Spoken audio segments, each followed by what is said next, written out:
Hi, I'm Greg from Second Thoughts East Yorkshire.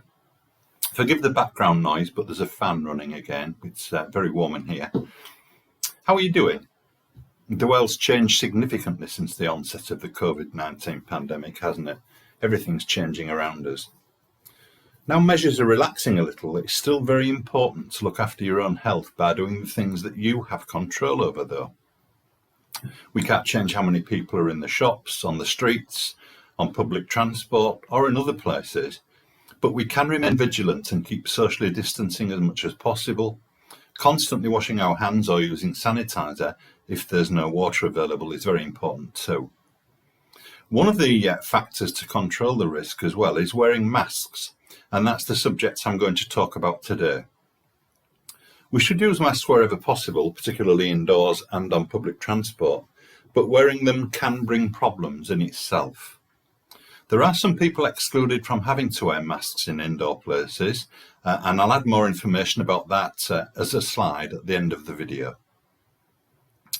Now, when I was growing up, the only time people wore masks, they were either in operating theatres, robbing a bank, or they were Wild West outlaws galloping out of town to escape the sheriff. Hang on to that thought, because all of those negative connotations, all of those negative things that you associate with masks can trigger anxiety. So it's important to remember that now they're being worn for good, not for evil, not for wrongdoing. Some of the reasons why people struggle wearing face masks, even though you appreciate the benefit of wearing them, are firstly, you feel that you can't breathe properly, which causes worry, making you focus on breathing even more, making breathing even more difficult. It's a vicious circle. Secondly, it can cause claustrophobia, or feeling hemmed in, feeling like you can't move, you're very restricted. The tightness of a mask, thirdly, can make you feel like you're being smothered. Fourthly, if you wear glasses, they may keep steaming up so you can't see clearly. Fifthly, people can't see your facial expressions, so communication suffers. Number 6, people can't hear you properly, so maybe communication struggles is a struggle even more so because of that. Now, as I said earlier, there are people exempted from having to wear masks, even though many of them would like to, for protection against spreading the virus. But there are some things that you can do to help with your anxiety and discomfort with masks. Regarding your glasses steaming up, you can actually wash them in a little water with washing up liquid and just let them drip dry. Don't wipe them, and that will help to reduce condensation on them if you're wearing a mask at the same time. Now, for the rest of the measures, firstly, try to wear clothing that's not too constricted, nothing that's too tight, so no tight pullovers or coats or tops, things that make you feel like you're very hemmed in and smothered elsewhere as well. Secondly, keep as cool as you can. Temperature-wise, that is. I don't mean as a fashion trend setter.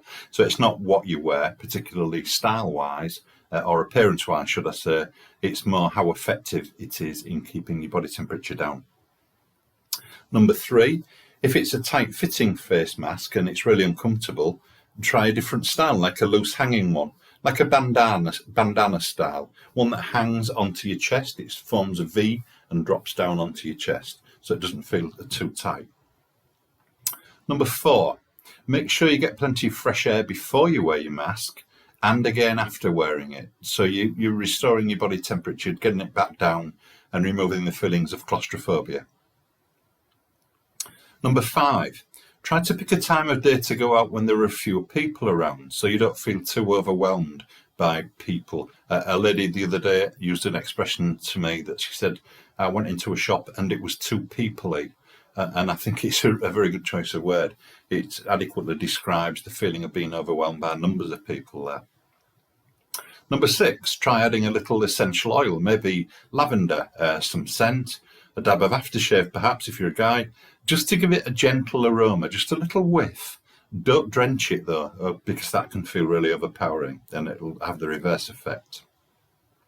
Number 7, look at different materials for your mask. Some are much more comfortable and lighter than others. You can get the full face perspex covered ones, which are not actually as effective in stopping any spray-borne virus, but it's better than nothing, and it doesn't feel as claustrophobic. Number 8, consider different ways of wearing your mask. Sometimes looping them over your ears is best. Sometimes fixing them on a light elastic strap around the back of your head with a button on either end of the strap can feel a little bit more comfortable, and it stops your ears giving you the Gary Lineker effect, so you look like with the FA Cup. Number 9, if you worry that people won't be able to understand you when you're wearing a mask, think about perhaps buying some that are transparent so that people can see your lips move and understand you more easily. When I first was wearing the mask, because mine are either black or white ones, I was walking past people and smiling and thinking to myself, well, what an ignorant person, not acknowledging it. And it actually took me ages, would you believe, to realise that, of course, they can't see you smile. Yes, you smile with your eyes, but it's difficult to do that if they're wearing a mask as well. So transparent masks solve that problem too. So they make for much more effective communication. Number 10, if you're wearing a mask and feel a little overcome with it, remember the technique of using grounding skills to bring you back to your surroundings and avoid your mind drifting off into the catastrophizing mode. So it can be things like, what 5 things can I see? What 4 things can I hear? What 3 things can I smell? I would avoid touch and I would avoid taste for obvious reasons. But things you can see, things you can hear, and things you can smell are absolutely fine. And that will bring you back to here and now and stop your mind drifting off into the what-if mode. Number 11, keep reminding yourself that you're wearing a mask for your own health and well-being. You're doing it for you, for everyone else too, but primarily for you.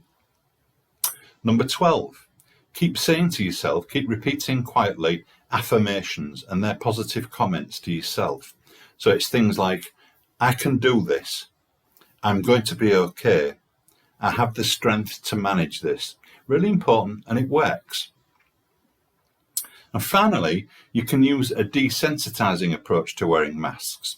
So when you're at home and you're not going out anywhere, just sit with a mask on in your own home. You know you're perfectly safe, in safe surroundings, and you can take it off at any time. And just time it, just wear one for 10 minutes. Do that for a couple of 3 days. Then for the next 2 or 3 days, just wear one for 15 minutes. And then move up, step it up to 20 minutes, and so on, to acclimatise yourself to the feeling of wearing a mask, but it's in a safe, sterile, or reasonably sterile environment anyway. So there's no risk there, no one's going to see you doing it, and it's just a way of getting yourself used to having one on. So thank you for watching the video. I hope you found it helpful. Please leave your comments and any suggestions for future topics to cover on the videos. I'll be back with more videos soon. But in the meantime, please take care, stay safe, and good mental health. Bye-bye.